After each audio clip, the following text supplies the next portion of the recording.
Urantia desde el amor es lealtad, justicia, alegría, paz, paciencia, amabilidad, bondad, fe, fidelidad, humildad, autocontrol, servicio.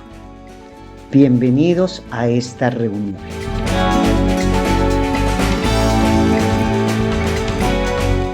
Muy buenas tardes para todos los que estamos acá. Bienvenido, Ricardo, que te acabo de ver. Qué rico que nos acompañes. Es una dicha saber que cada 8 días nos estamos reuniendo estos hermanos y más que no han llegado, pronto llegarán, en esta familia, porque esto es una familia. Urantia desde el amor es una familia. Recordémosle a todas las personas que nos pueden ver en Facebook y nos pueden ver en YouTube, Urantia desde el amor.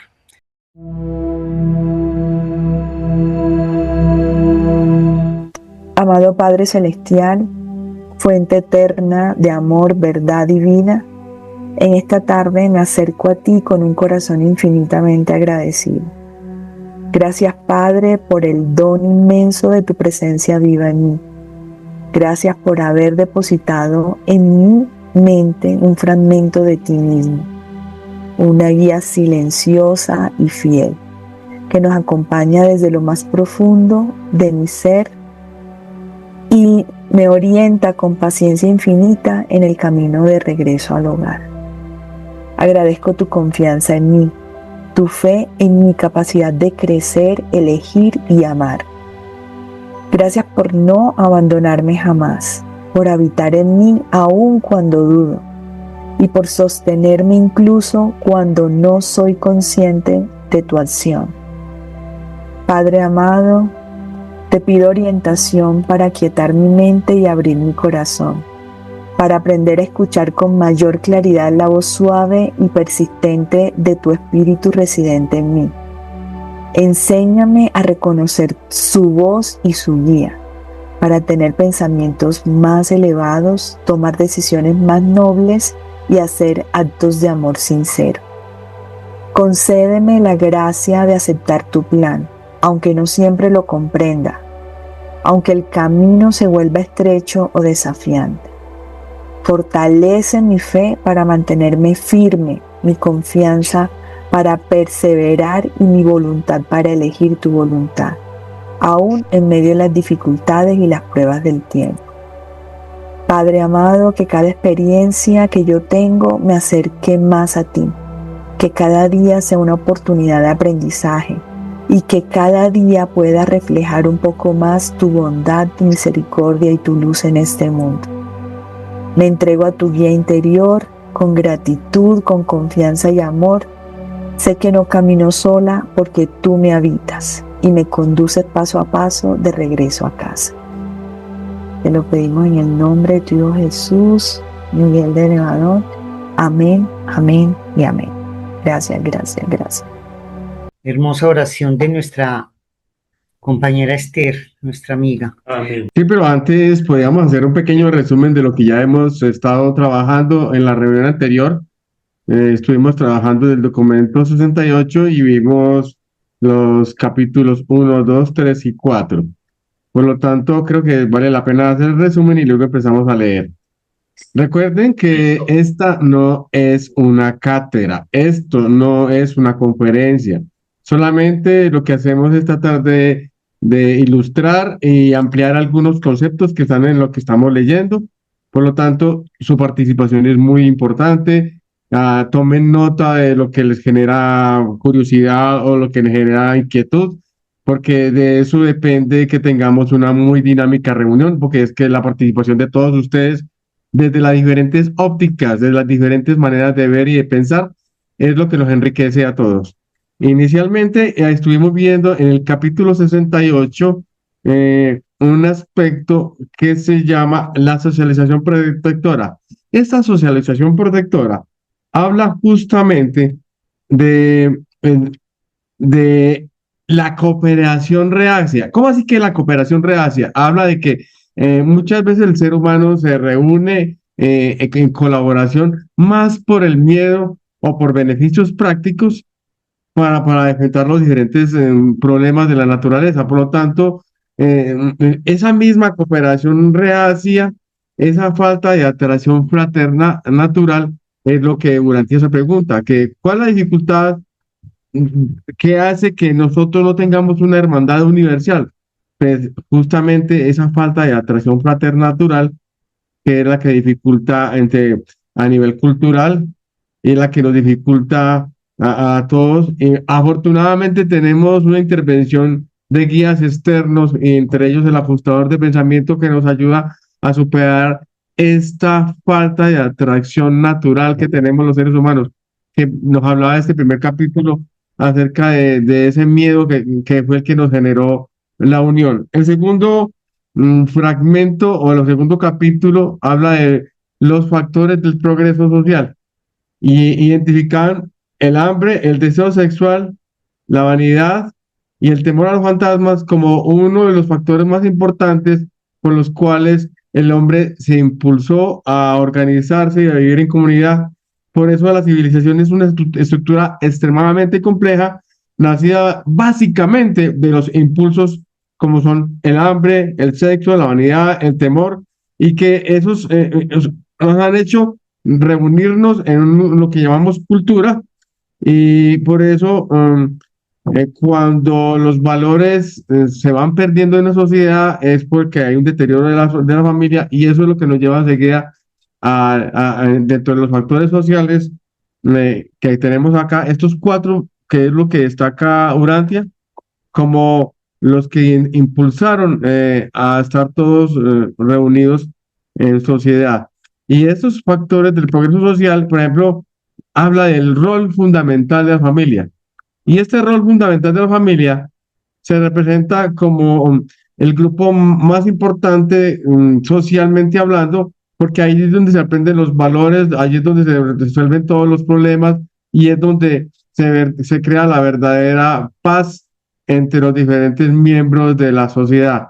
Por lo tanto, este segundo capítulo del documento 68, que nos habla de los factores del progreso social, habla de cómo la autoconservación, contrario a la autogratificación, son dos valores que el uno construye, edifica una sociedad, mientras que los excesos, que es la autogratificación, esto en desmedida actúa como un factor que puede deteriorar nuestra sociedad, y el texto advierte que la sociedad moderna está bajo una gran tensión porque ha pasado de estar unida por una necesidad, que es lo que hemos estado hablando, o sea, por la supervivencia, a estar sobrecargada de deseos artificiales, de una interdependencia muy compleja, que en realidad eso se vuelve frágil. Y por eso destaca en este segundo capítulo el valor que tiene la mujer, la evolución que ella ha tenido, y destaca su rol en la estabilidad de la familia. Por eso un hogar se denomina hogar en donde está la madre, y es justamente la que provee el alimento, la que le da estructura. No es meramente un aspecto sexual, sino que en la importancia que destaca a la mujer. Y estuvimos hablando, estuvimos discutiendo acerca de los diferentes roles que le ha tocado asumir a la mujer. Y ya en el capítulo 3, que habla de las influencias socializadoras, como en el caso el temor a los fantasmas, nos habla que fue un factor psicológico espiritual. Inicialmente nos habla de cómo transformó al ser humano que era primitivo por temor a los espíritus y a lo que no entendía. Entonces, si hacemos un análisis profundo de este tercer capítulo, podríamos destacar, por ejemplo, el análisis de la siguiente manera: el miedo como un factor de cohesión, mientras que el hambre, el sexo unieron originalmente al ser humano. En el caso del miedo, el temor a lo invisible, a los fantasmas, lo que nos mantuvo unidos permanentemente miedo. ¿Por qué? Porque es que ese miedo sublime obligó a una disciplina social mucho más estricta que la simple hecho de sobrevivir. Otro de los factores que podemos mirar ahí es la diferenciación humana. Este texto destaca que la capacidad de visualizar de los seres humanos a través de los sueños y inclusive de soñar con fantasmas es una de las primeras grandes distinciones que tenemos o diferenciaciones que tenemos los seres humanos de los animales, porque es que nosotros tenemos una percepción de lo que hay después de la muerte, mientras que sabemos que el animal no tiene esa capacidad. O sea, y otro de los aspectos es de la superstición, pasar de la superstición a la sabiduría. El autor propone, en este caso, el autor que es un Melquisedec asignado aquí a Urantia, ese Melquisedec propone que, que este miedo supersticioso, sin sentido, tuvo una función evolutiva preparando a las mentes humanas para pasar del terror a lo sobrenatural y a su vez pasar a lo que denominamos reverencia de una deidad. Así que esos factores son muy importantes. Y el otro factor es la insuficiencia de los instintos. Esto, su insuficiencia de los instintos, se advierte como ese impulso natural que tenemos, como el hambre, el amor, la vanidad, también el miedo, que es lo que hemos estado hablando, tiene unos límites sin influencias.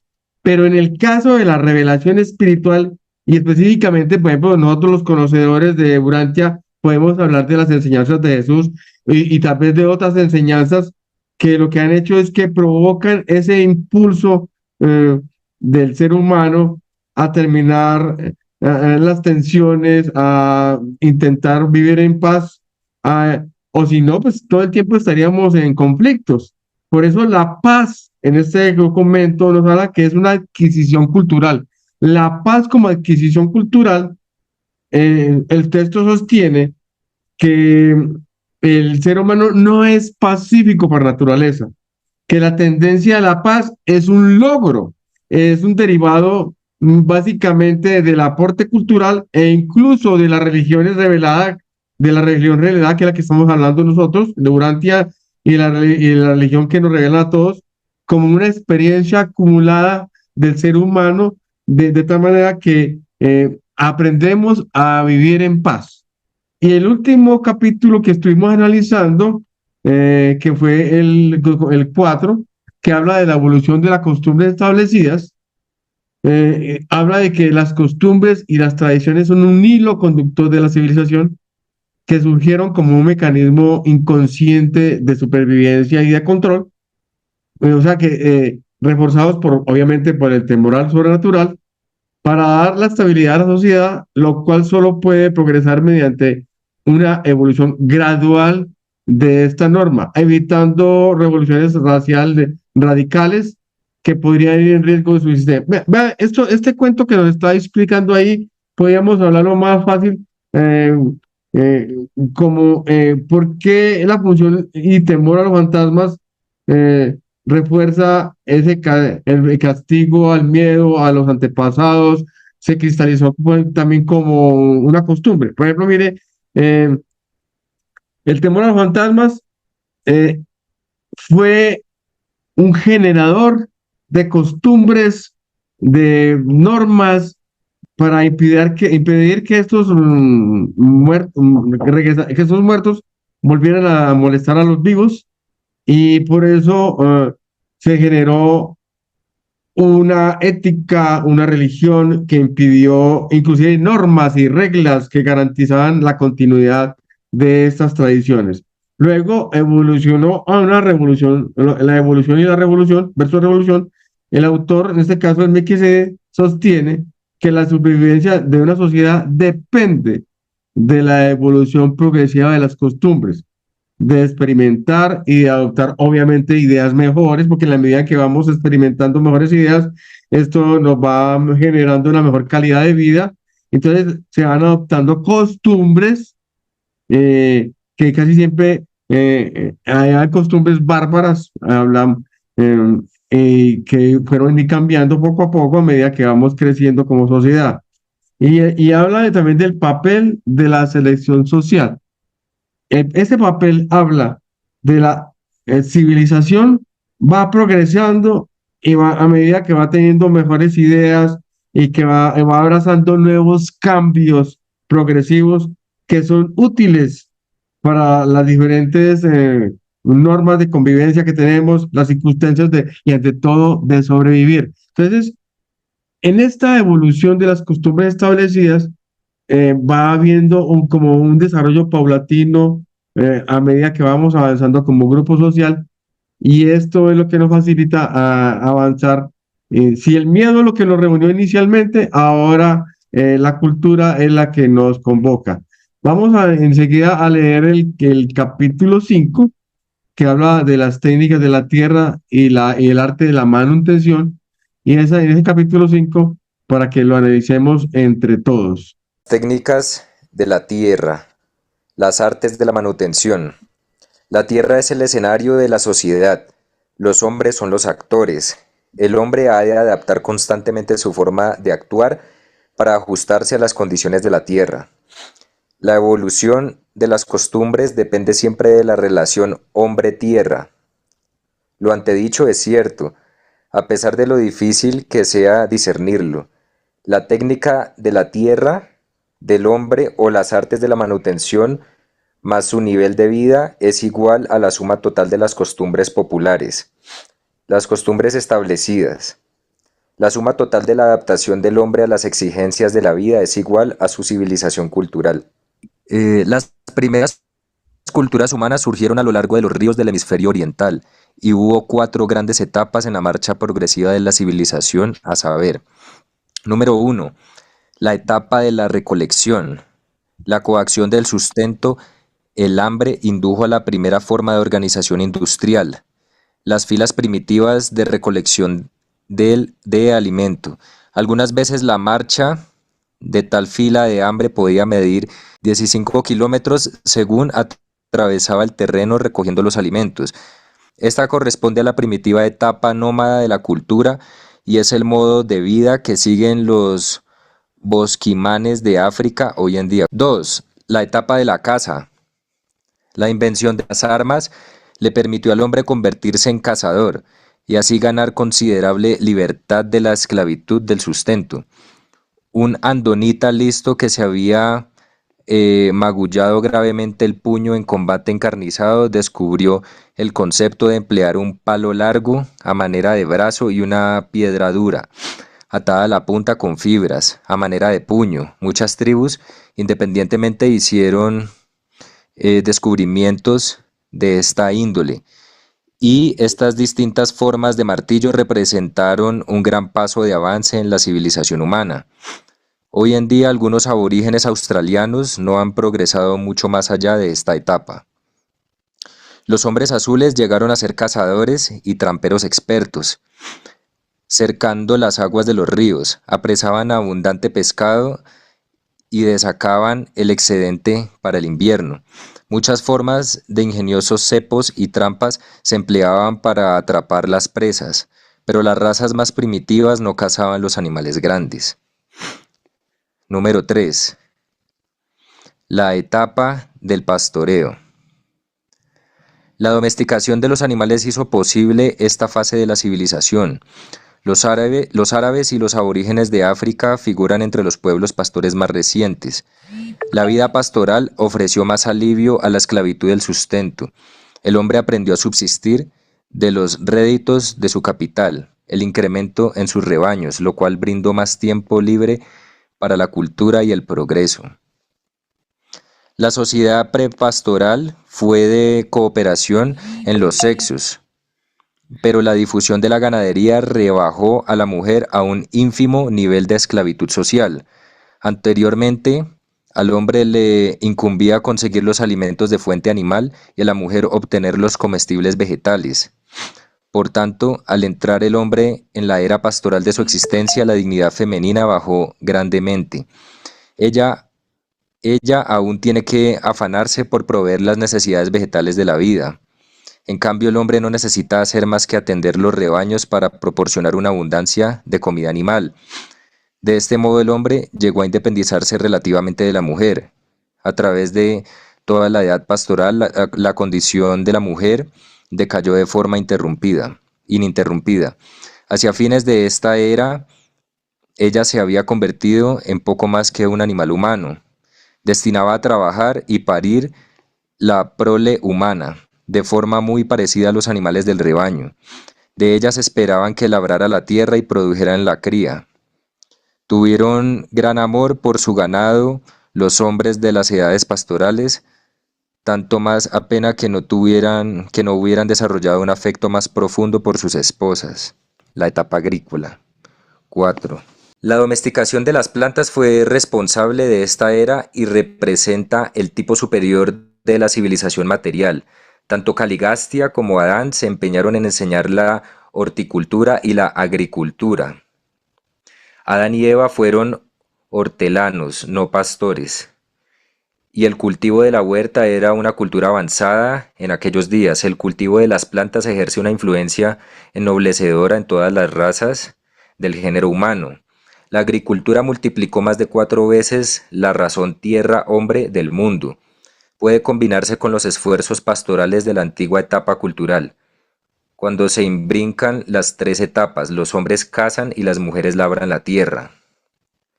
Siempre han existido rozamientos entre los pastores y los labradores. El cazador y el pastor eran aguerridos, no sé si se pronuncia así.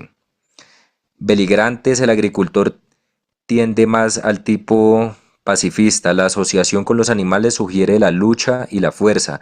La asociación con las plantas inculca la paciencia, la paz y la tranquilidad. La agricultura y el industrialismo son actividades de paz. En cuanto a actividades sociales mundiales, sin embargo, la debilidad de ambos estriba en que carecen de emoción y aventura. La sociedad humana ha evolucionado desde la etapa de la caza a través de los pastores hasta la etapa territorial de la agricultura. Cada etapa de esta civilización progresiva fue acompañada por cada vez menos nomadismo. El hombre comenzó a vivir más y más en su hogar. Actualmente la industria va suplementando a la agricultura con la consiguiente urbanización y multiplicación de grupos no agrícolas de las clases ciudadanas. Pero una era industrial no tiene esperanzas de sobrevivir si sus dirigentes dejan de reconocer que aún el más completo desarrollo social siempre ha de descansar sobre sólidos cimientos agrícolas. Entonces, en esta quinta parte, que es la técnica de la tierra, que nos habla de las artes de la manutención, inclusive nos dan una fórmula de la técnica de la tierra del hombre y su arte de mantenerse, dice, más el nivel de vida e igual a costumbres. Y las costumbres se van volviendo populares, y en la medida en que se van viendo populares, son iguales a algo que se vuelve muy establecido. La suma total de la adaptación del hombre ya finalmente se vuelve una civilización o cultural. Podría colocar muchos ejemplos. Por ejemplo, en la parte sur del cono, en lo que es Argentina, Uruguay, Paraguay, inclusive algunas partes de Bolivia, utilizan el mate. Y ese es símbolo del charro, del gaucho, es símbolo de una cultura. Y finalmente se adoptó como el símbolo de toda una región.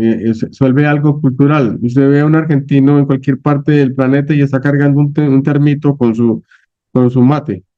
Eso es algo que es una costumbre que se fue popularizando, y finalmente lo mismo sucedió con el sombrero volteado en Colombia. El sombrero volteado inicialmente era creado por los indios sinúes, y los indios sinúes lo utilizaban para protegerse del sol y lo construían en base a la caña flecha, y la caña flecha la pintaban una negra y otra blanca porque era la utilización de la parte femenina y masculina del día y la noche, porque tenían la simbología para ellos como indígenas y que les protegía del Padre Sol y los permitía trabajar con la Madre Tierra. Finalmente, el sombrero volteado se volvió un símbolo de la cultura de la costa atlántica y finalmente, por allá como en el año 2024, en Colombia se adoptó como un símbolo nacional. Entonces, mire como una costumbre que es popular, que nace básicamente de algo que es de una adaptabilidad a la naturaleza, se va volviendo algo que es cultural y representativo de toda una región. Entonces, las primeras culturas humanas nos hablan de que salieron alrededor de los ríos. Y los ríos son como la fuente de vida que impulsa la creación de la cultura. Y ahí tenemos dos ejemplos que son en el caso de los sumerios, que están a orillas del río Tigres y el Éufrates. Mm, y entonces estos dos ríos eh, fueron los fundamentales para crear esta civilización tan importante que fue justamente donde llegó el primer príncipe, donde llegó el primer príncipe planetario y allí fue toda una cultura que posteriormente la recibieron los sumerios, los babilonios y los acadios y todos alrededor de una fuente hídrica tan importante. También podemos mirar a la mano derecha el río Nilo como creador y fuente de la cultura egipcia, tan importante que sin ese río no podría existir esta nación. Podríamos hablar cantidades de culturas y todas las grandes culturas han crecido justo a orillas de un gran río. Para hablar de las diferentes etapas de las artes de la manutención, de cómo el ser humano obtiene sus nutrientes, nos habla Urantia que la primera etapa es la etapa de la recolección. Y ahí es donde nos hablan justamente de los bosquimanos. Estos son los bosquimanos que son pequeños hombres que hasta el siglo XX todavía vivían como cazadores recolectores. Recientemente, en el siglo XXI, se han ido volviendo más sedentarios, la cultura occidental los ha permeado y han perdido mucho de sus costumbres, pero son un pueblo que vivía prácticamente en el Paleolítico y nosotros estamos en el pleno siglo XX y ellos todavía seguían recolectando sus semillas, sus nueces, son grandes oportunistas de todo lo que se pueda. Todo lo que se arrastre, camina o vuela a la cazuela. Así que desde la posibilidad de consumir insectos, huevos o animales pequeños, todo esto es parte de la adaptabilidad. ¿Y por qué la mujer es quizás una de las más destacadas recolectoras? Por su capacidad de observación. Ella es capaz de determinar si un fruto está maduro o no lo está. Y el hombre primitivo lo que hacía era probar el fruto que era desconocido o la planta que era desconocida o la raíz que era desconocida y empezaba a analizar si le estaba sintiendo que le caía mal en el estómago, inmediatamente lo que hacían era regresarlo, induciéndose al vómito. Y esa era una manera de protegerse y lo hacía como las mujeres lo probaban. Actualmente, esa capacidad del detalle, de determinar si una flor es más bonita, si un fruto está maduro o no está maduro, todavía lo tenemos en el hombre moderno, todavía es capaz de mirar y por eso es que la mujer es tan especializada en los detalles. El hombre es especializado en el contexto, en la geografía, en otros aspectos, dado que eso es una herencia de esta etapa de la recolección.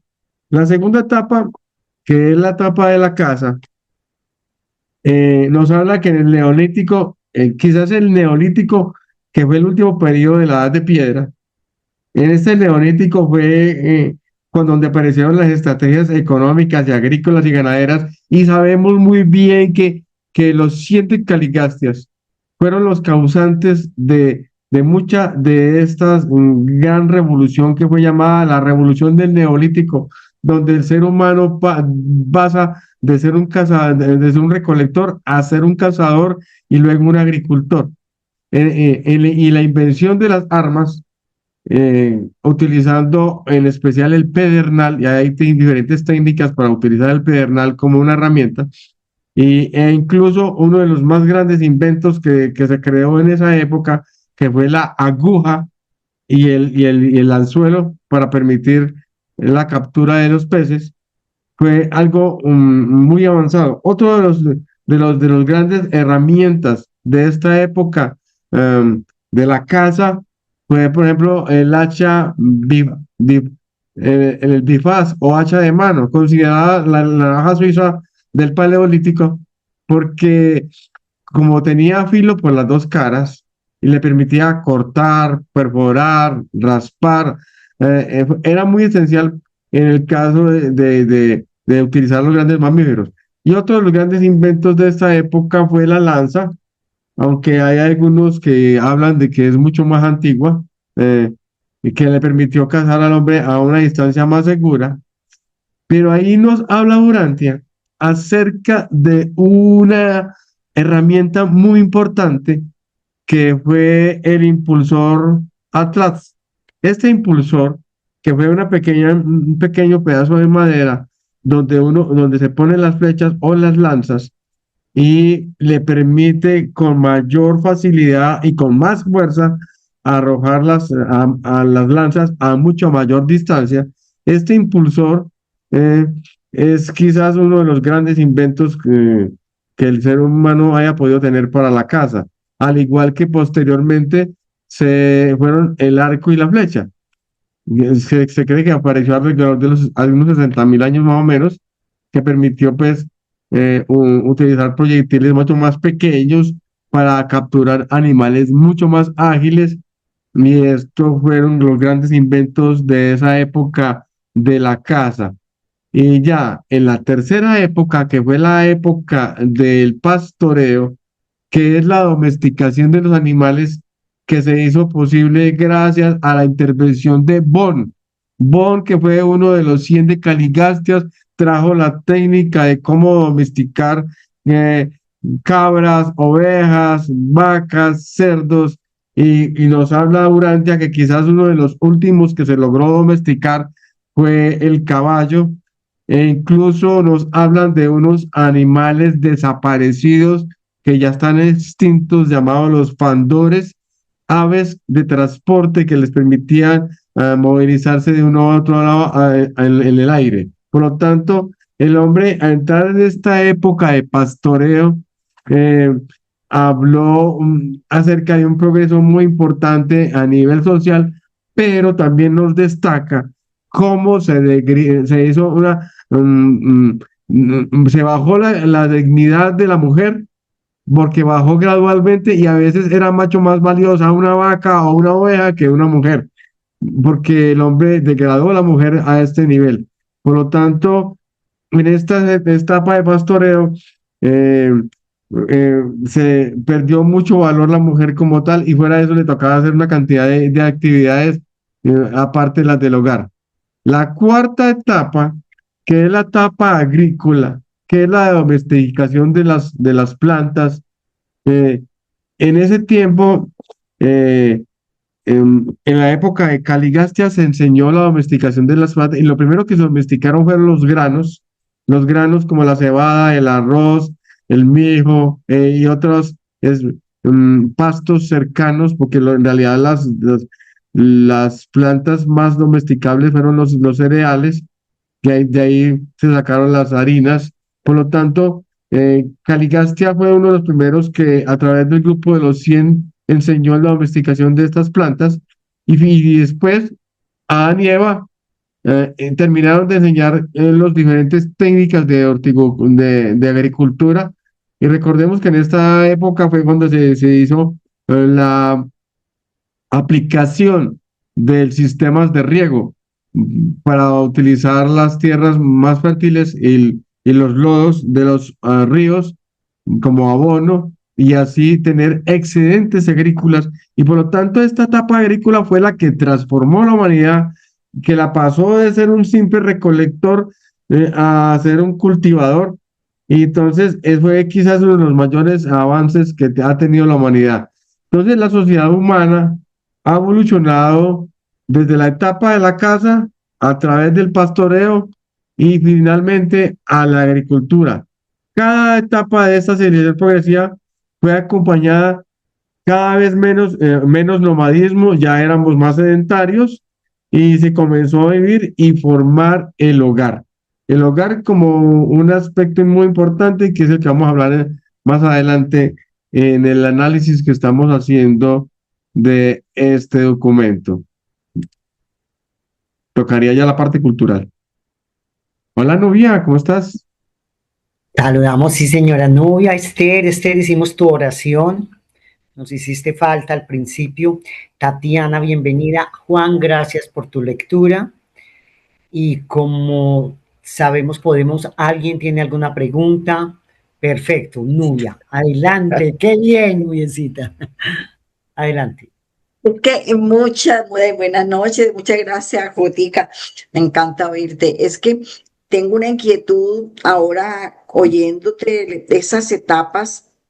A ver, el libro dice como que las grandes secuencias, ¿no? Primero la casa, primero la recolección, fue lo primero y luego la casa, y luego hasta llegar a la agricultura propiamente dicha, pero no dice las épocas. Sin embargo, habla que hace 500.000 años, cuando vino Caligastia, pues había esa sectorización de avance y pues ahí pues empezaron a enseñar ese pocotón de cosas para cazar y de agricultura también. Adán y Eva, 160.000 años más tarde, también impulsaron. Pero a ver, es que me llama la atención, no se puede establecer, por lo menos en la revelación, yo no he podido identificar si establecen como una época en cuándo empezó esta y cuándo empezó esta otra y cuándo empezó esta otra. En la revelación, en el libro yo no lo he identificado. Tal vez ustedes sí, le agradecería que me ayudaran ahí. Pero me llama la atención los comentaristas que he leído de lo que descubrieron en Göbekli Tepe. Y la admiración que parece haber ahí es que encuentran que 12.000 años antes, ¿no?, de Cristo, cuando lo que sabe la ciencia hasta ahora y lo que enseñan es que hace de 9 a 6.000, que son los sumerios, que fueron, que los señalan como por la agricultura, fue que se volvieron sedentarios y estaban ahí y avanzaron y hubo civilización. Pero en Göbekli Tepe se han dado cuenta que no fue así, que 12.000 años antes ya había agricultura, y es más, que muy posiblemente lo que asumen, de lo que han logrado identificar, de lo que han encontrado, que ese asentamiento era más bien devocional. No era por agricultura ni porque se quedaron ahí, no, sino es el quedarse ahí sedentarios fue por adoración, por lo que encontraron. Entonces, me llama la atención que están marcando una época de hace 6.000 años que empezó la agricultura, por decir algo. Y en este relato nosotros vemos que ni siquiera los reveladores lo pueden señalar. ¿Y cómo lo pueden señalar los otros si no tenemos historia de hace 12.000 años y están asombrados de 12.000 años de historia? ¿Cómo lo pueden saber?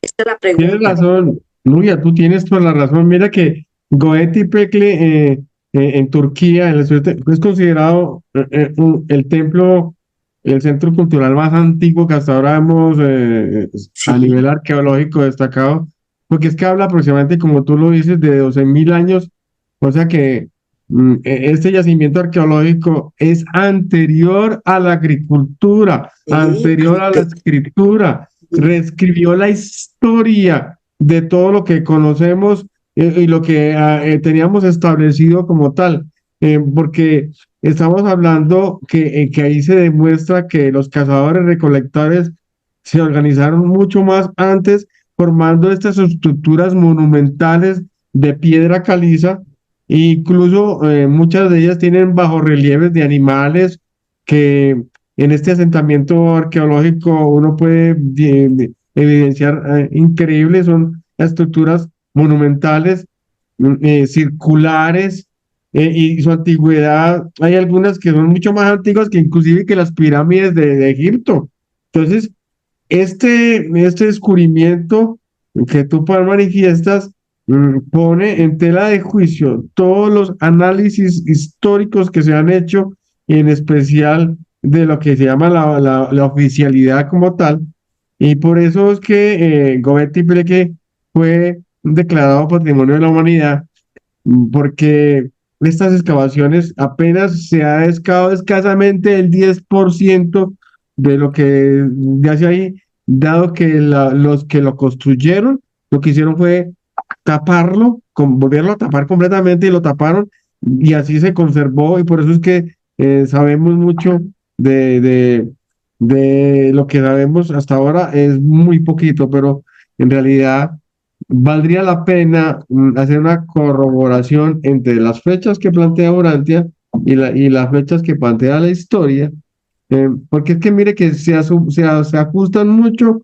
al fenómeno que sucedió en Sumeria, pero cuando sale un yacimiento arqueológico tan antiguo, mucho más antiguo que los mismos asentamientos sumerios, es cuando tenemos que volver a pensar que la historia también tiene otros aspectos que no nos han dicho, no nos han contado. Bueno, espero que hayas quedado Gracias, bien, Luis. Jotica. Armando, bienvenido. Bueno, muy buenas noches. Ese es un tema súper interesante. Quisiera únicamente como comentario sobre ese paso del nomadismo a la agricultura, citar el caso del antiguo Egipto y lo que veo es que no siempre las fechas van a coincidir exactamente, porque a la luz de la historia lo que se encuentra es que hace más o menos, dicen que hace 12.000 años, el desierto del Sahara era fértil y había Una selva. Se congeló don Armando. Se congeló Armando, sí. unos pueblos que se dedicaban a la caza y eran nómadas. Y esas poblaciones se empezaron a desplazar a las orillas del río Nilo. Y al desplazarse hacia el Nilo, que es el nacimiento de esa gran civilización, pues se vuelven sedentarios y aprovechan las crecidas del Nilo y el limo que traían desde Etiopía y se forma ya una nueva civilización. Entonces, como que puede haber, la pregunta es, puede haber momentos diferentes dependiendo de las regiones del planeta en que se ha desarrollado ese paso. Este es el registro que tengo Yo estoy de del acuerdo. antiguo Egipto hasta llegar a los otros imperios y las primeras antes de la edad faraónica. Yo estoy de acuerdo con el profe Armando porque culturas tan antiguas, todas han surgido en diferentes épocas, justo alrededor de vertientes acuáticas. El agua convoca para que se queden los asentamientos. El agua convoca y ese fenómeno ya ha pasado en muchas partes. No, la única parte donde no hay un aspecto, donde hay un río predominante es en Centroamérica, pero ya sabemos que es que los ríos en Centroamérica son subterráneos y de ahí vienen los cenotes. Y entonces también se hicieron asentamientos basados en estos ríos subterráneos. Y entonces es increíble como, por ejemplo, en Angkor, hay un río predominante allí en Asia. Angkor Wat. Sí, correcto. Angkor Wat. Sí.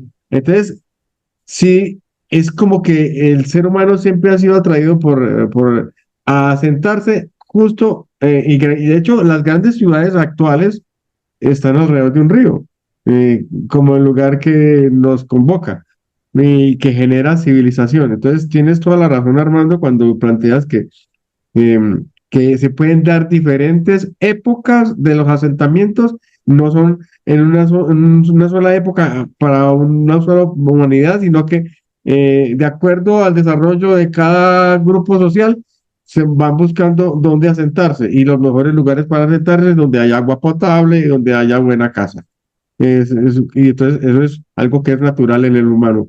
Buscar refugio alrededor de las aguas.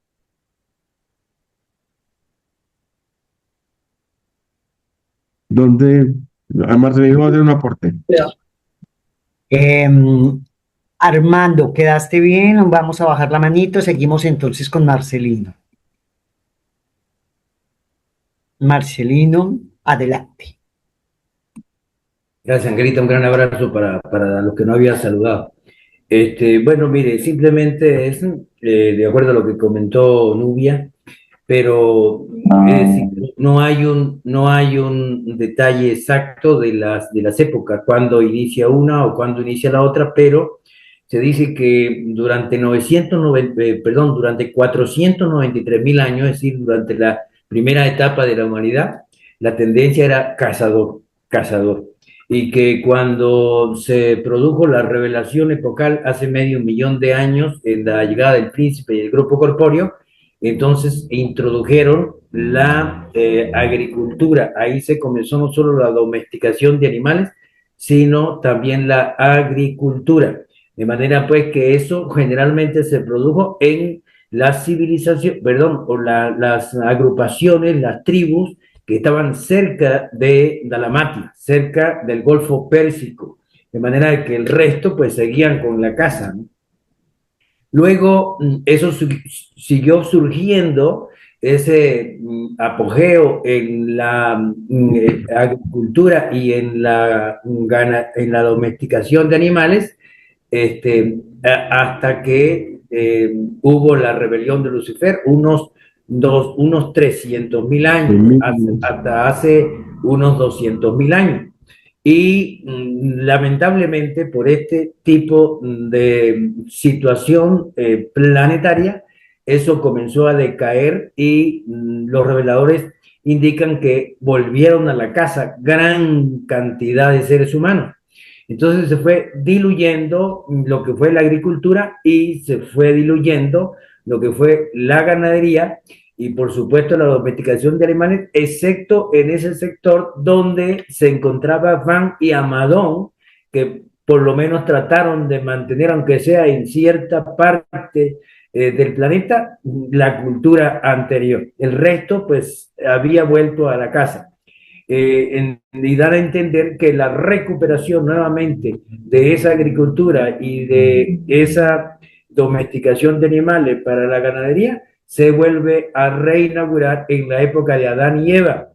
Y a pesar de los esfuerzos, pues siempre se desajustó hasta los últimos descubrimientos y la iniciación de los anditas, que son la combinación de los adanitas, descendientes de Adán y Eva, con los noditas, descendientes de esa octava raza desde hacía 200.000 años, de manera de que se ha venido recuperando con ese surgimiento de los anditas por más de 30.000 años, o por lo menos más de 20.000 o 25.000 años después de Adán y Eva.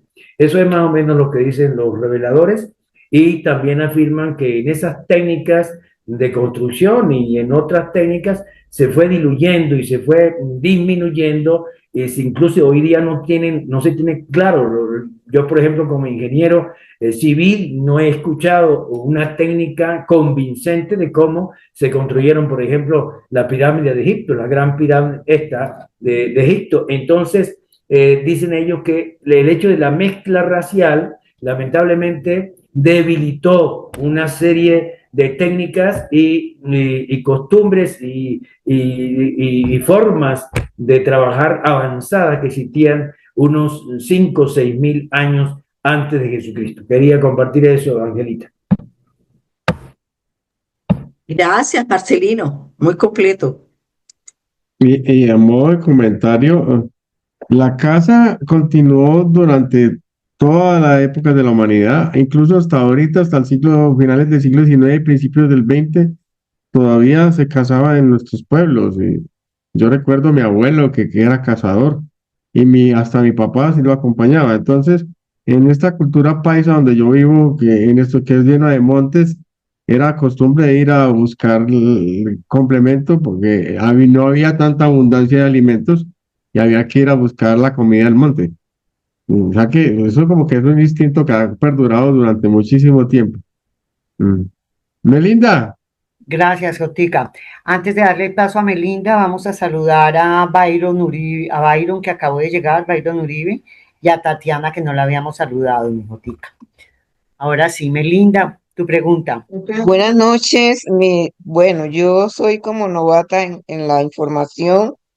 Sin embargo, pues como tenemos algunas informaciones anteriores, las que nos han enseñado, en este momento estoy entendiendo que estas actividades fueron posteriores a Adán y Eva, y yo tenía entendido que ellos eran los primeros pobladores.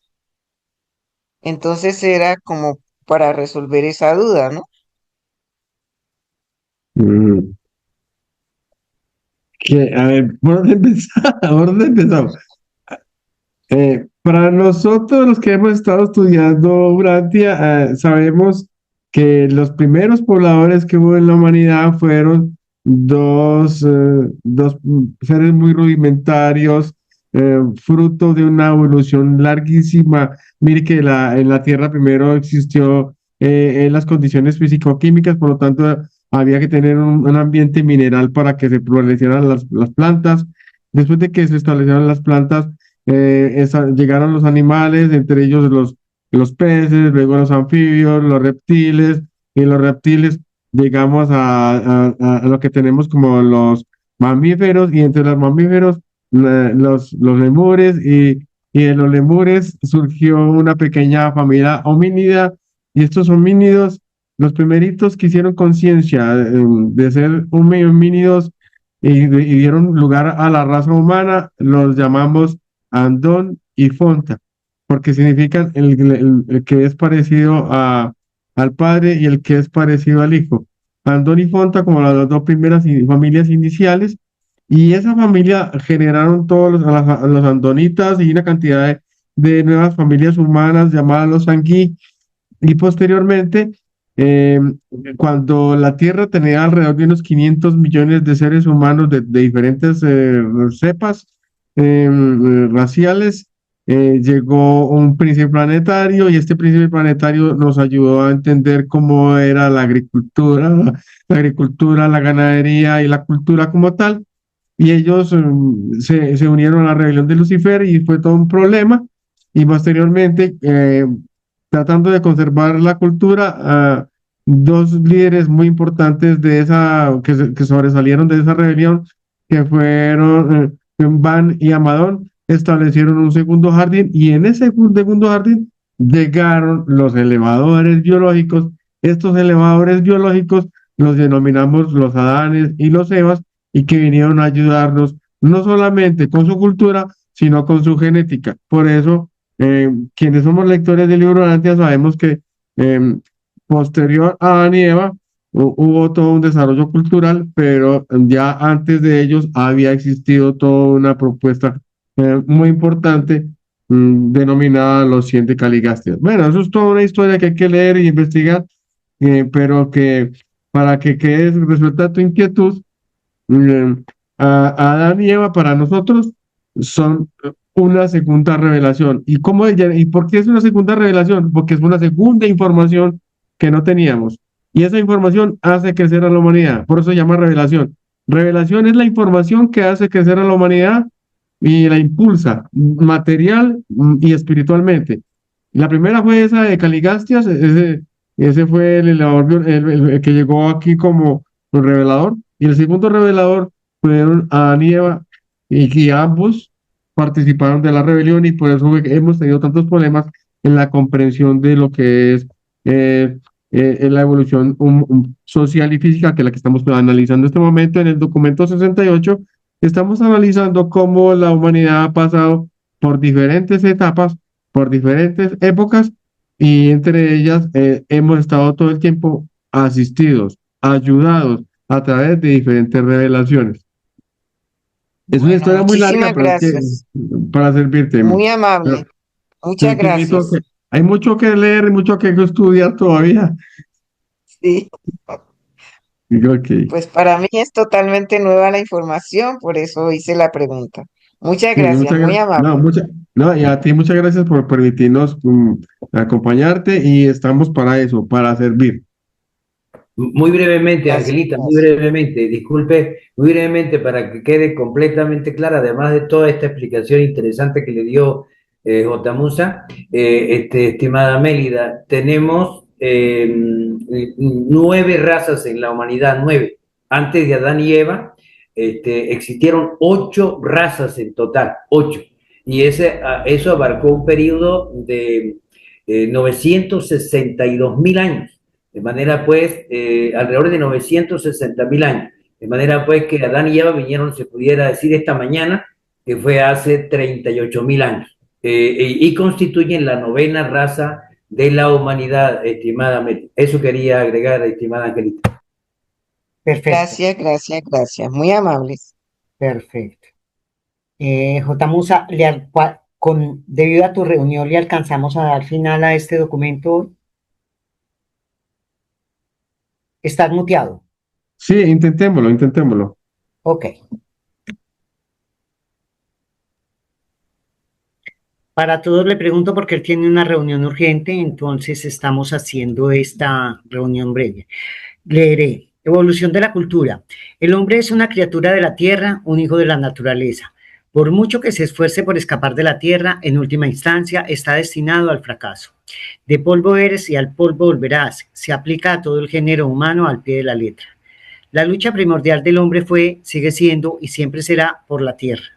Las primeras asociaciones sociales de seres humanos primitivos se concertaron a fin de ganar estas luchas por la tierra. La relación tierra-hombre es la base de toda la civilización social. La inteligencia del hombre, por medio de las artes y ciencias, aumentó el rendimiento de la tierra.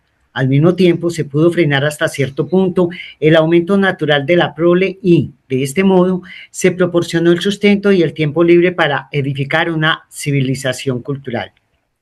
Rige a la sociedad humana una ley que decreta que la población ha de variar en proporción directa a las artes de la tierra e inversa al nivel de vida.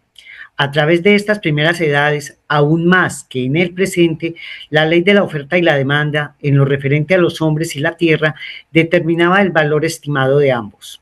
Durante los tiempos en que había abundancia de tierras, territorios no ocupados, y la necesidad de hombres era grande, y por ende el valor de la vida humana era muy elevado. Consiguientemente, la pérdida de la vida era más aterradora. Durante periodos de escasez de tierra y correspondiente sobrepoblación, la vida humana se abarataba relativamente, de tal forma que la guerra, el hambre y la peste se consideraban con menos preocupación. Cuando se reduce el rendimiento de la tierra o se aumenta la población, se reanuda la lucha inevitable, afloran los peores rasgos de la naturaleza humana.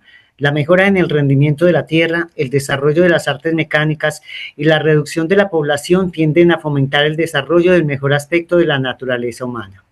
La sociedad primitiva desarrolla los elementos no especializados del género humano.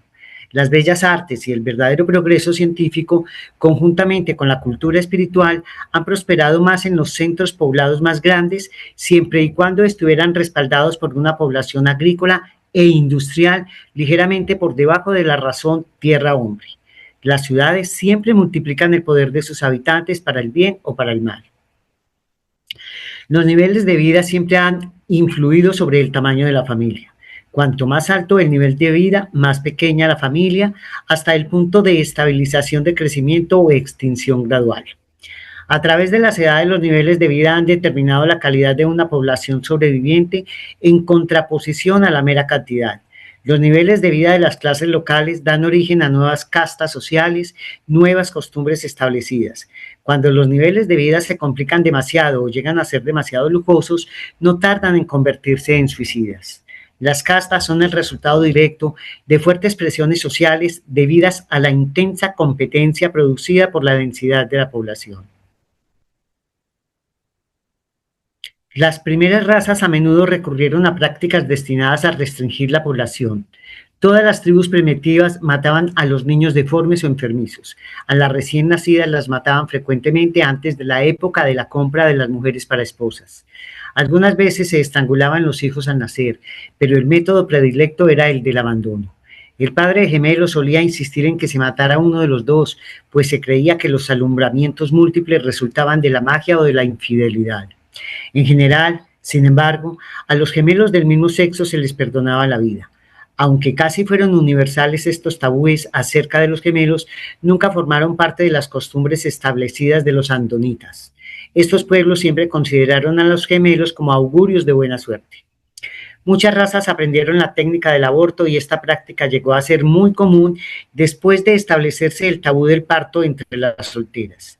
Durante mucho tiempo fue costumbre que una joven soltera diera muerte a su prole, pero entre los otros grupos más civilizados, estos hijos ilegítimos pasaban a la tutela de la madre de la joven. Muchos clanes primitivos fueron virtualmente exterminados por la práctica del aborto y el infanticidio. No obstante, a pesar de los dictados de las costumbres, se destruían muy pocos niños que ya habían sido amamantados, ya que el afecto materno es demasiado fuerte. Aún en el siglo XX perduran restos de estos controles primitivos de la población. Existe una tribu en Australia cuyas madres se niegan a criar a más de 2 o 3 hijos. No hace mucho tiempo, una tribu caníbal se comía cada 5.º hijo que naciera. En Madagascar, algunas tribus siguen destruyendo todos los niños nacidos en ciertos días aciagos, lo cual resulta en la muerte de alrededor de 25% de todos los recién nacidos. Desde la perspectiva mundial, la sobrepoblación no ha sido nunca un problema grave en el pasado, pero sí disminuyen las guerras y la ciencia va controlando en creciente escala todas las enfermedades humanas, puede llegar a ser un grave problema en un futuro próximo. En tal momento se someterá a prueba la sabiduría de los mandatarios del mundo. ¿Tendrán los dirigentes de Urantia la perspicacia y la valentía para fomentar la multiplicación del ser humano medio o estable en vez de los extremos de los supernormales y los grupos cada vez mayores de subnormales? Se debe fomentar al hombre normal. Él es la espina dorsal de la civilización y la fuente de los genios mutantes de la raza. Se deberá mantener a hombre subnormal bajo el control de la sociedad. No se deben producir más de los que se requieran para atender a los niveles inferiores de la industria, aquellas tareas que requieren inteligencia por encima del nivel animal, pero exigencias tan exiguas como para dar constancia de verdadera esclavitud y subyugación a los tipos superiores de la humanidad, presentado por un Melquisedec asignado en nuestro tiempo a Urantia. Y termino diciendo que qué párrafo, qué tan fuerte, tan fuerte.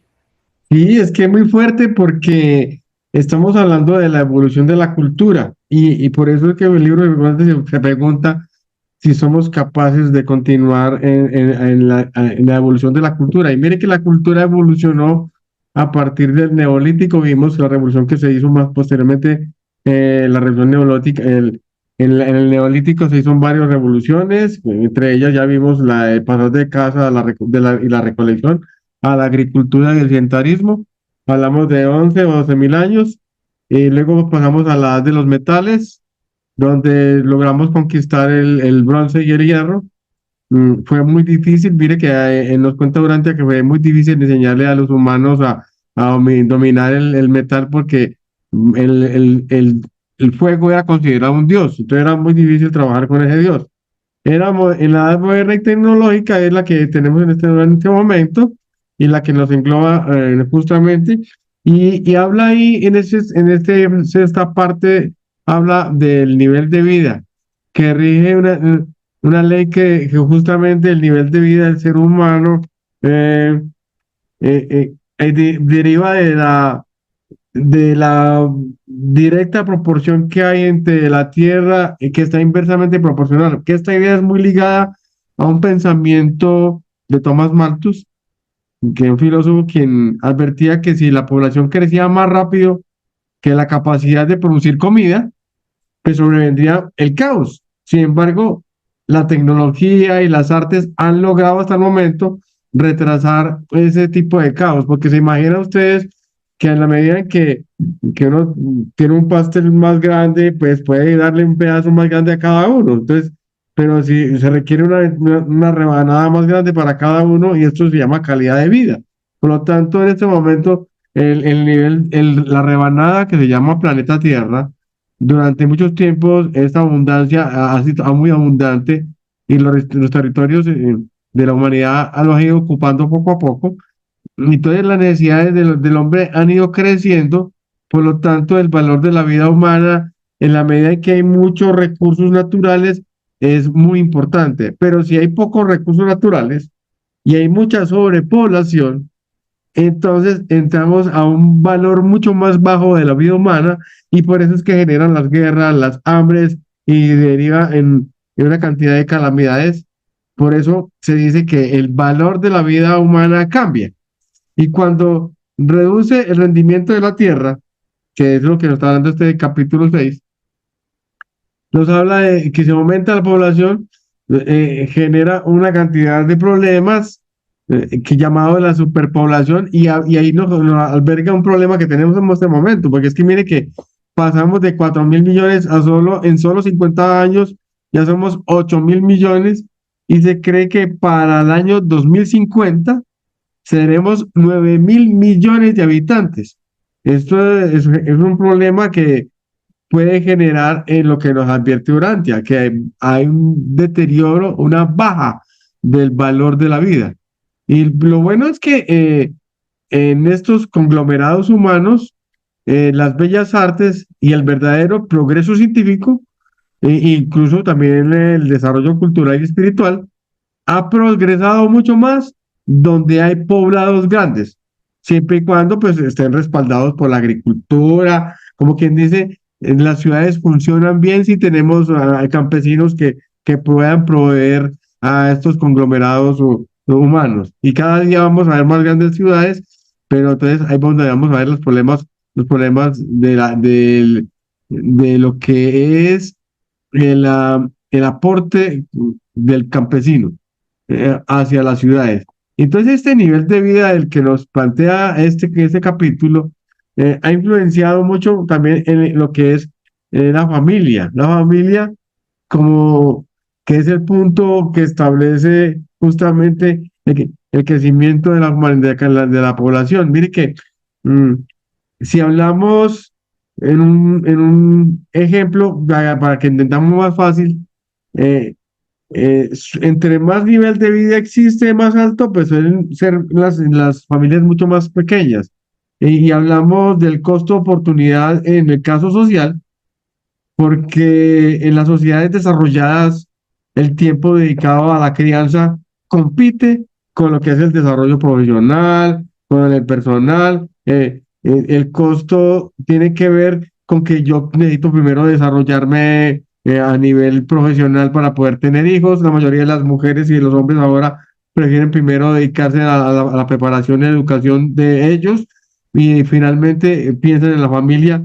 Y si van a tener familia, van a tener una familia muy pequeña, porque viene en lo costo, la inversión y la calidad de cantidad. ¿Por qué? Porque es que los padres prefieren invertir intensamente en la educación de un hijo o en la salud de dos hijos para asegurarles un estatus mejor y repartir los recursos que se tenían, que no es lo mismo que tener dos bien tenidos a un montón mal tenidos.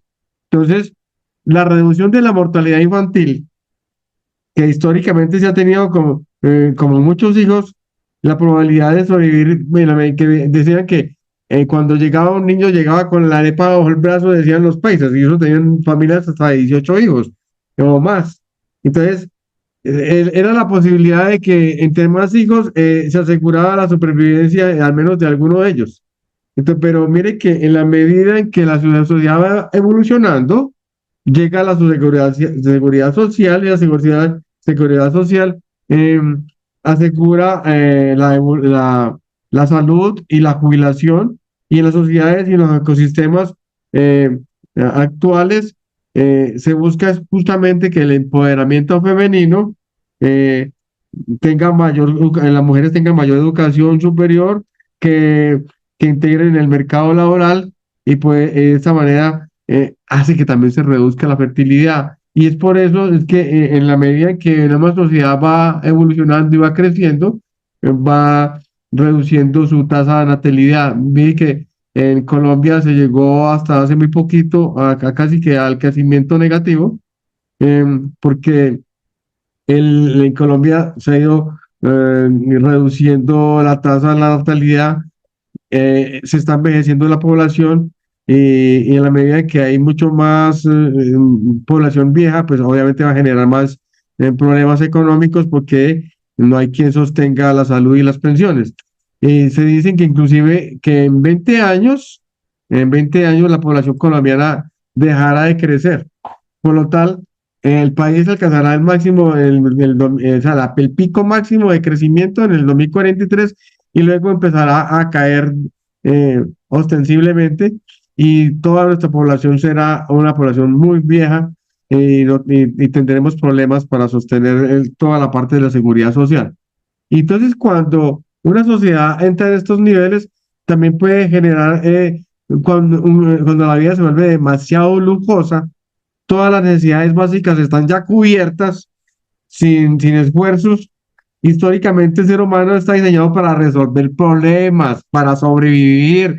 Y entonces es cuando se genera esos problemas de los jóvenes de ahora, que todos se vuelven suicidas ante la primera dificultad que tienen. Por lo tanto, generan una dependencia muy alta a los niveles sofisticados, porque mire que si yo tengo mucho nivel sofisticado de vida, por lo tanto necesito dinero, tecnología, estatus, quien me sirva, todo eso, y eso al primer problema que haya de adaptabilidad, pues que va a generar colapso, va a generar un problema la depresión, que es la mayor de las enfermedades que hay ahorita, es justamente porque los jóvenes no saben resolver problemas, porque no saben enfrentarse a las crisis, porque no saben enfrentarse a los colapsos emocionales y justamente este nivel tan alto de vida genera aislamiento porque los que están en estos grandes lujos van a querer crear barreras mucho más altas, no solamente culturales, sino sociales, y se aíslan en todos los sentidos.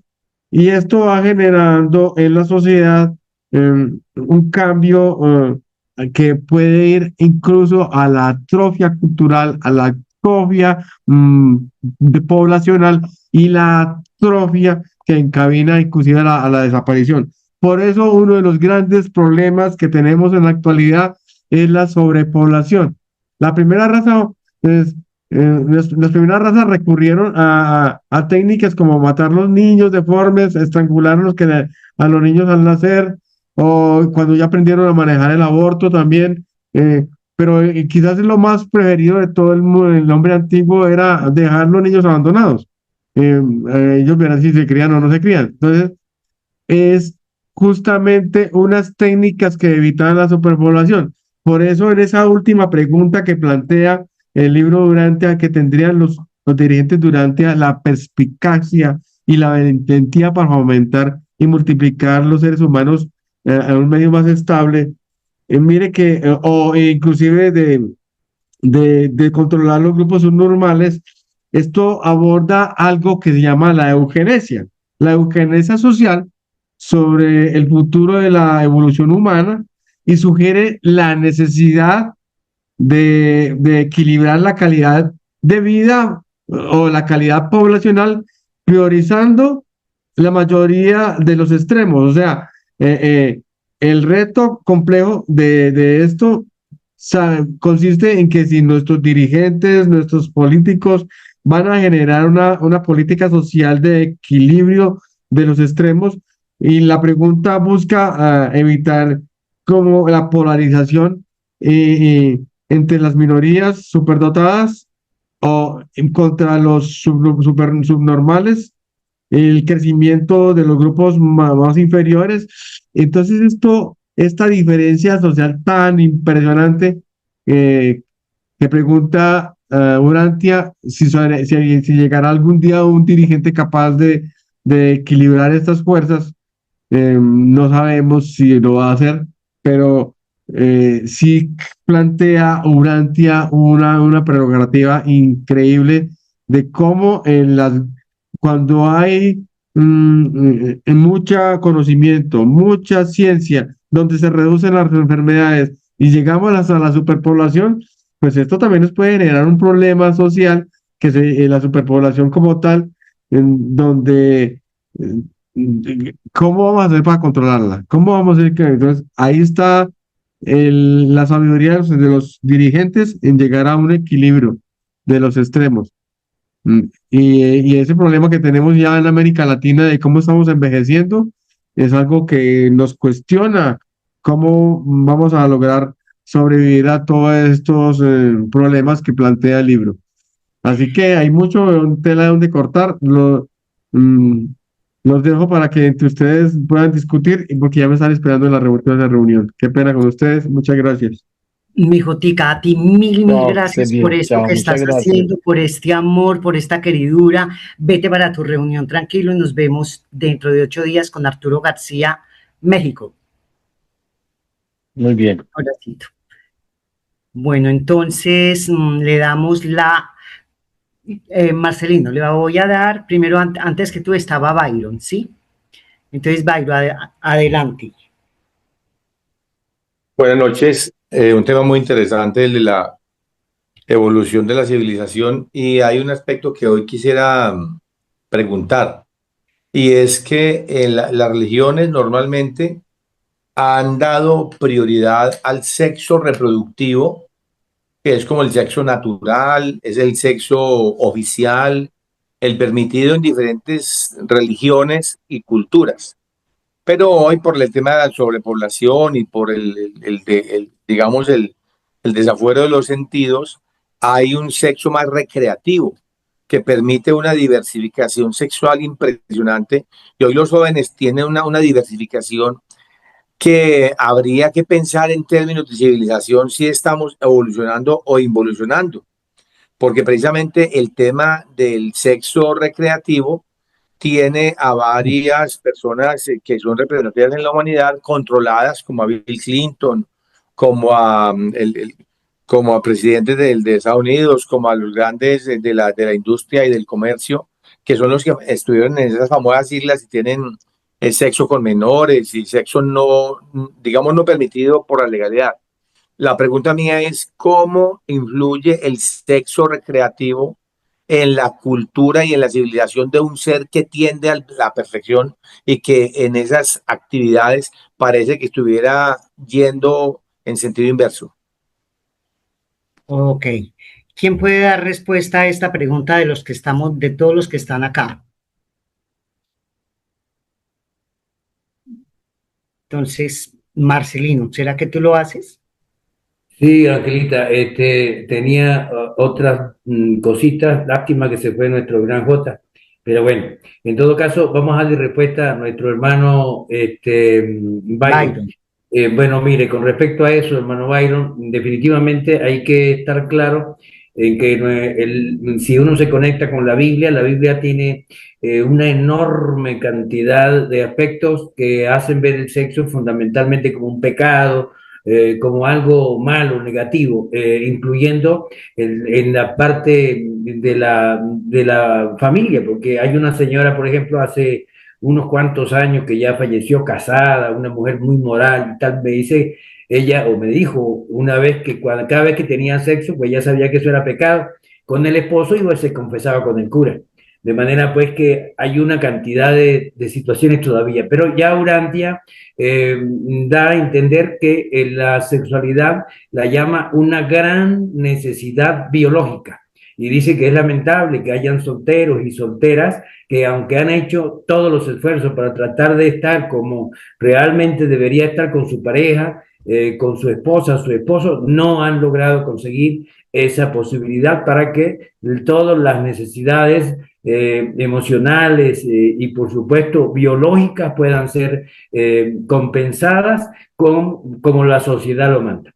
Los reveladores están claros en eso y definitivamente ellos lo que sí insisten es que la sexualidad debe ser en pareja, en pareja. De manera pues de que es algo que es importante tener claro. Aunque ellos dicen, por ejemplo, en el documento 84, la parte final del documento 84 que aparece en la página 943, dicen, dejad que el ser humano se divierta, dejad que la raza humana encuentre placer de mil y una manera, refiriéndose al autotocamiento y especial a la autogratificación, en especial la parte sexual. Dejar que la humanidad evolucionaria explore todos los tipos de autogratificación legítima. Ojo que dice legítima. Legítima quiere decir en pareja. Los frutos de su larga lucha biológica hacia arriba. El ser humano bien ha ganado algunas de sus felicidades y placeres de hoy en día. Entonces viene el pero no olvidéis el objetivo del destino. Los placeres son en verdad un suicidio si destruyen la propiedad privada que se ha tornado como la institución del automantenimiento. Y las autogratificaciones, por cierto, han costado un precio fatal si traen aparejado el colapso del matrimonio, la decadencia de la vida familiar y la destrucción del hogar, que es la adquisición evolucionaria suprema del ser humano y es la única esperanza de la perseverancia de la civilización. De manera pues que ellos sí ven muy natural la sexualidad, no solamente para engendrar, sino para realmente producirse una autogratificación, pero legítima. Y advierte en la página en la página 914 dicen claramente que cuando no hay control, dice, ninguna emoción o impulso humano, cuando no se le frena, pero se le da rienda suelta, puede producir tanto daño y pena como este poderoso impulso sexual. Dice que la manera de cómo se pone control de la sexualidad en la sociedad es a través del matrimonio. Esa es la técnica de control de la sociedad, de la propensidad y de esos impulsos totalmente naturales de la sexualidad. Y rápidamente, Angelita, con lo otro, era con lo que comentó, y el último párrafo que te impactó a ti, por supuesto nos impacta a todos, que tiene que ver con la eugenesia. Es muy importante darnos cuenta que en nuestras narices tenemos a primos, sobrinos, hermanos, hermanas, personas muy cercanas que lamentablemente no han elegido su pareja debidamente, por lo menos un vistazo a la familia de él o de ella antes de procrear. Y ya vemos las tendencias desviadas que hay en la propia, cercana a la propia familia nuestra. Entonces los reveladores dicen en el documento 64, en la página 719, lo siguiente, dicen, así ha sido siempre en Urantia. Civilizaciones altamente prometedoras se han ido deteriorando progresivamente hasta extinguirse debido a la locura de permitir la libre procreación de los seres superiores con los inferiores. También dice en el documento 79 de la página 880, dice, la multiplicación desenfrenada de los seres inferiores combinada con la decreciente reproducción de los superiores representa indefectiblemente el suicidio de la civilización cultural. Y finalmente, ellos dan un ejemplo muy interesante del planeta vecino y algunas acciones que han tomado en ese planeta vecino, en ese continente más elevado que es el tamaño más o menos de Australia, que hay en este planeta vecino y que tiene niveles de cultura más avanzados, mucho más avanzados que Urantia, aunque existen otras naciones menos avanzadas que la de Urantia. Entonces, dice así, en el documento 72 de la página 818, dice, además, hace más de 100 años que se iniciaron esfuerzos para impedir, óigase bien, impedir la procreación de criminales y anormales. Y estos esfuerzos han resultado satisfactorios. Entonces, en el caso de la eugenesia, los reveladores nunca se refieren a matar gente. Sí se refieren a que el gobierno tenga la posibilidad de estar muy pendiente con instituciones y con una enorme cantidad de posibilidades de enseñanza, especialmente desde las escuelas, desde la primaria, para que sus parejas elijan a las más adecuadas y tratar de impedir la procreación, no la relación sexual, pero sí la procreación entre esas tendencias desfavorables que lamentablemente es lo que ha causado el deterioro por la falta de Adán y Eva. Y es una de las cosas por las cuales los reveladores dicen que es sumamente preocupante la debilidad de la civilización. En vez de crecer, pueda disminuir ese avance. Eso quería, Angelita, disculpe que me alargué un poquito. Perdón, antes de darle la palabra a Octavio. Cuando Urantia o aquí los reveladores hablan de subnormales, ¿de qué tipo de ser humano están hablando? En el caso de subnormales, digamos, son de cociente intelectual muy bajo, muy bajo. Claro, si es un subnormal tal cual como que no pueda llegarle un ajustador, pues ya no, ya es otro caso, pero ellos lo que se refieren son un cociente intelectual muy bajo que pueden recibir un ajustador, pero no pueden tener capacidades para niveles superiores. Digamos, personas de niveles de tendencia un poco menor que los gemelos Alfeo, Ya. que no los mandó a predicar Jesús por el cociente intelectual de ellos. Aunque eran seres creyentes, pues fueron a su casa a hacer los oficios normales de la vida diaria, en vez de ir a exponerse con la predicación porque no tenían la suficiente capacidad intelectual para eso.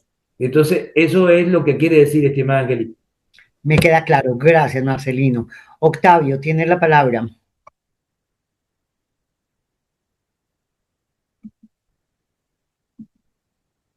Octavio. Gracias, buenas tardes. Sí me escuchan, ¿verdad? Sí, señor, muy bien, adelante. Mire, dice, los de mente subnormal son los que no ejercen un poder de voluntad normal, ¿sí? Los que no toman decisiones promedio. O sea, de alguna manera ya tienen una deficiencia, pues, mental, ¿no? Y dice, esta clase comprende a los que no pueden entender a Dios. Aquí me gustaría saber si son los que no pueden entenderlo porque no quieren o porque su capacidad mental no les da. Dice, les falta capacidad para la adoración inteligente a la deidad. Los seres subnormales de Urantia son ministrados por un cuerpo de serafines, una compañía con un batallón de querubines, encargados de vigilar que se les extienda justicia y misericordia en las luchas de la vida en la esfera. Pues yo no estoy muy de acuerdo en esto porque yo conozco mucha gente subnormal y no veo que les ministren ni misericordia ni justicia. Entonces aquí algo que a mí el libro de Urantia me debe, porque aquí dice que en la vida, no dice que después cuando mueran o espiritualmente, no, dice que en la vida. Entonces ahí hay algo que yo siento que es parte de la línea evolutiva de este planeta, porque hay muchas cosas que dice el libro de Urantia que se deben de hacer y no se hacen. Podríamos verlo en el documento 114 algún día y en este 113 también hay unas cosas que no se están haciendo y que el libro dice que se deben de hacer. Eso en cuanto a los subnormales. Ahora, yo quería comentar lo siguiente ahorita con la clase de hoy, me acordé del documento 160. Fíjense lo que dice Rodán. Dice, tan solo hay dos maneras en que los mortales pueden convivir, ¿sí?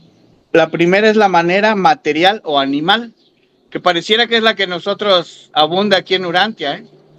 Yo a veces tengo mis dudas si realmente Adán y Eva nos dejaron algo de espiritualidad, porque la verdad pareciera que no, yo no estoy de acuerdo, porque todo lo hacemos mal, ¿sí? Y la manera espiritual o humana, fíjense, nada más hay dos, la material o animal, que es la que abunda aquí en Urantia, y la otra que es la manera espiritual humana. Pero para poder llegar a esta manera espiritual y humana, hay que conocer el arte de vivir.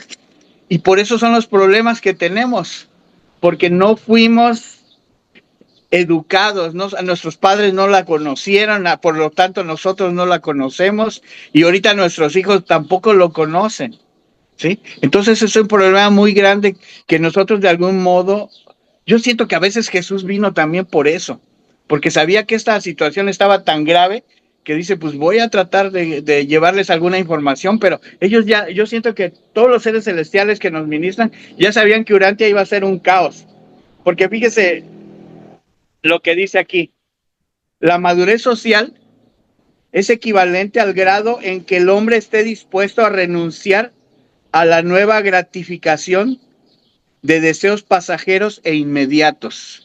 ¿Fíjese? Renunciar a la nueva gratificación de deseos pasajeros e inmediatos. La mayoría de los humanos no lo hacen, ¿sí? Para abrigar aquellos anhelos superiores cuya obtención cuya proporción proporciona la satisfacción más abundante del avance progresivo hacia objetivos permanentes. ¿Cuáles son esos objetivos permanentes? Pues la espiritualidad, ¿no? Que nos da pues toda una gama de seguridad emocional, espiritual, y todavía nos ofrecen la vida eterna, ¿no? Una continuidad, ¿sí? Pero no estamos dispuestos a renunciar, pero pues yo no digo, a lo mejor no es que estén dispuestos, es que no lo conocen o no saben, ¿sí? Pero fíjese lo que dice más adelante, pero la verdadera indicación de la madurez social de un pueblo es su capacidad y voluntad de ceder su derecho a vivir apacible y contentamente bajo las normas promotoras de comodidad basadas en el aliciente de las creencias establecidas y las ideas convencionales. En vez del atractivo zozobrador, o sea que hay un esfuerzo devorador de energía también a la búsqueda de posibilidades no exploradas para lograr propósitos no descubiertos de realidades espirituales ideales. O sea, que aquí nos demanda un esfuerzo de conocimiento. ¿De qué? De conocimiento de las enseñanzas de Jesús, de la revelación. Pero si ni siquiera lo conocemos, no sabemos ni siquiera lo que es el arte de vivir para poder tener esa información y poder tomar una decisión y nacer del Espíritu, pues las cosas van a seguir así como están. Entonces, pues ese sería mi comentario, mi razonamiento, y los invito a que lean el documento 160, que habla del arte de vivir, y cuando todos los humanos conozcamos el arte de vivir, pudiera ser que empezara a cambiar las cosas. Gracias y gusto saludarlos. Gracias a ti, Octavio. Marcelino. Angelita, ¿puedo hacerle un comentario a Octavio antes o no? Claro, bien puedes, bien puedes. Gracias. Octavio, estoy totalmente de acuerdo contigo. Si vieras esas inquietudes y esas dudas y todo eso que estás pensando, también son mías y de muchos, y que uno no ve que esto no va para ningún lado. Y de toda esa búsqueda y todo ese afán y todo esa, como acabas de expresar, he llegado a la conclusión, no conclusión todavía, pero por ahí, que realmente lo único que podemos hacer o puedo hacer yo es lo que puedo hacer conmigo. Nada más. Tú tienes toda la razón. El día que todos tengamos el arte de vivir y tal, todos, pero ese día yo no lo voy a ver. Lo que yo puedo trabajar es que yo trate de hacer algo, yo. Y si cada poquito va haciendo lo mismo, pues algún día serán más bastantes. Ese es el único aliciente y el único contento y la única fórmula que he visto yo de hacer para dejar esa zozobra de que esto no va a tener nunca. Sí, lo hago conmigo y conmigo tengo que lograr algo. Ese es, gracias, Angelita. Con todo el amor, Nubia, y estamos de acuerdo. La fórmula es infalible. Trabajar contigo mismo, trabajar conmigo mismo, crecer espiritual y personalmente, servir, pero yo, no esperando que los demás lo hagan. Felicitaciones y estoy totalmente de acuerdo contigo. Así lo hago yo. Marcelino, está Armando. ¿Hablas tú primero o Armando? Rapidito, Angelita, rapidito para darle la palabra a Armando. Completamente de acuerdo contigo, Nubia, y por supuesto, Angelita. Para que nuestro hermano Octavio, de alguna manera, compartiendo un poco lo que él dice, coincido con la parte de la injusticia humana.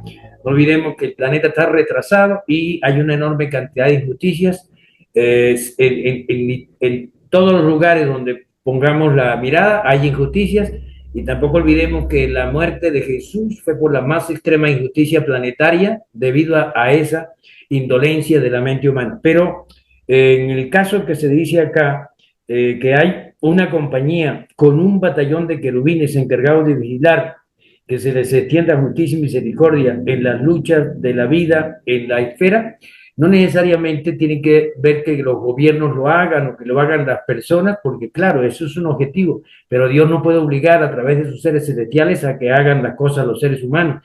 Pero sí hay una acción extraordinaria de cuidado, de vigilancia, y he tenido la experiencia durante todos estos años de servicio que muchos de las personas que me encuentro en el camino han experimentado verdaderos milagros con sus niños, con sus niñas, con sus hijos pequeñitos, con sus hijas.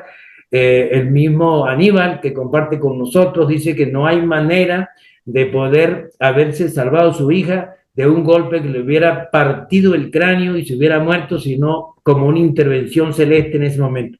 De eso es lo que más que se trata en esta expresión, esa conexión de favorecimiento de estas criaturas desvalidas para que en casos especiales puedan ser salvados de tantas injusticias y de tantos desajustes, y además de eso influir en la mente de las personas que los tienen a su cuidado para que tengan también un grado de reflexión y de impulso de seguir cooperando con estas criaturas que no son culpables de nacer de esa manera. Eso quería agregar, estimada Angelita.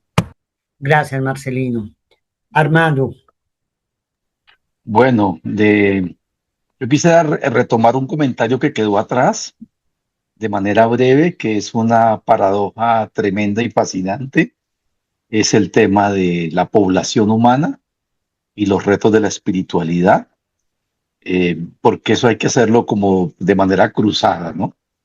Y entendiendo que la superpoblación presiona recursos, como lo dice el libro, produce degradación ambiental, genera conflictos sociales, presión extrema sobre agua, y estamos viendo, pues como lo decía ahorita, me impactó la cifra de 8.000 a 9.000 millones en poquito tiempo.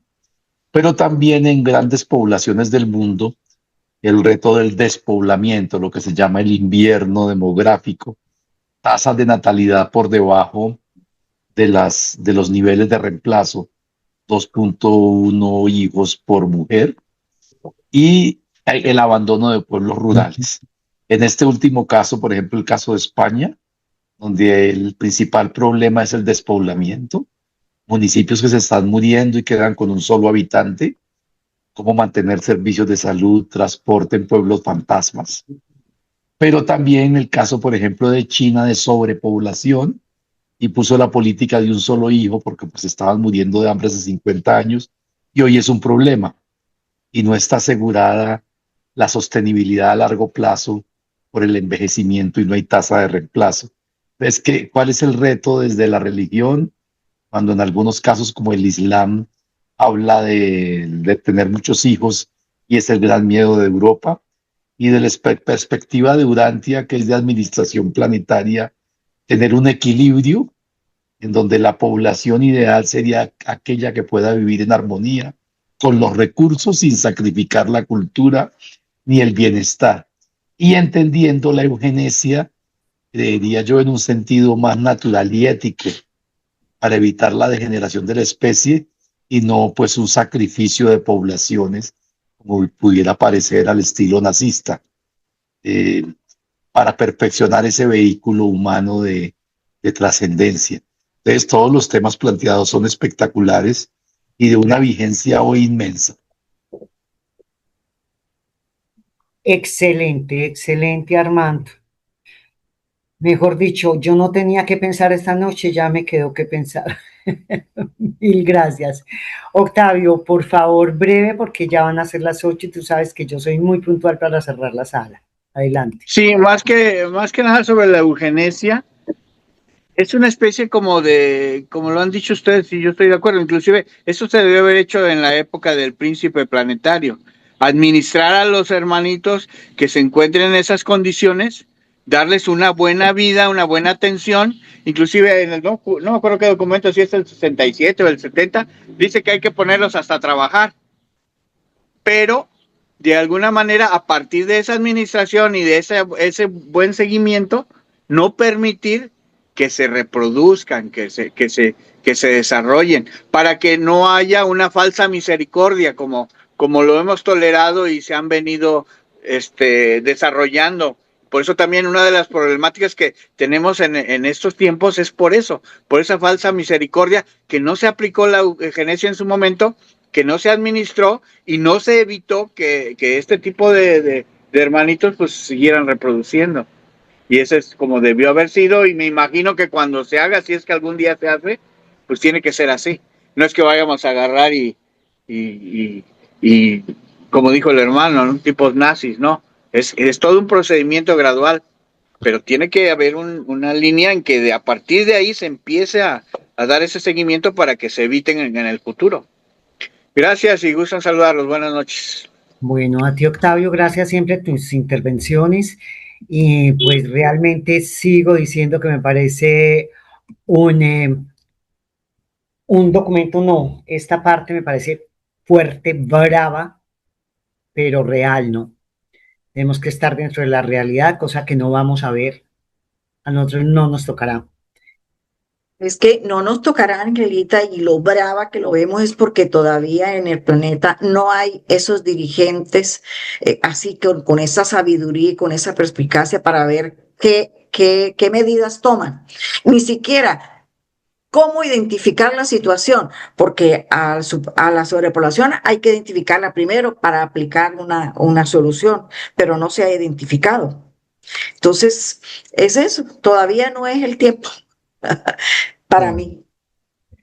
Bueno, nosotros nos iremos a otro lado. Exactamente, Angelita, conectado con nuestra gran novia, finalmente dice, la religión necesita nuevos líderes, hombres y mujeres espirituales que se atrevan a depender solamente de Jesús y de sus enseñanzas incomparables. Si el cristianismo persiste en desatender la misión espiritual mientras sigue ocupándose de los problemas sociales y materiales, eso es lo que... entonces el renacimiento espiritual deberá esperar el advenimiento de estos nuevos maestros de la religión de Jesús que se dedicarán exclusivamente a la regeneración espiritual de los seres humanos. Entonces estas almas nacidas del Espíritu proveerán rápidamente el liderazgo y la inspiración que se requieren para una reorganización social, moral, económica y política del mundo.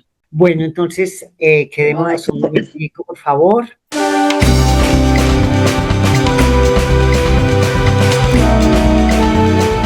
Gracias por habernos acompañado. Los esperamos en la próxima reunión.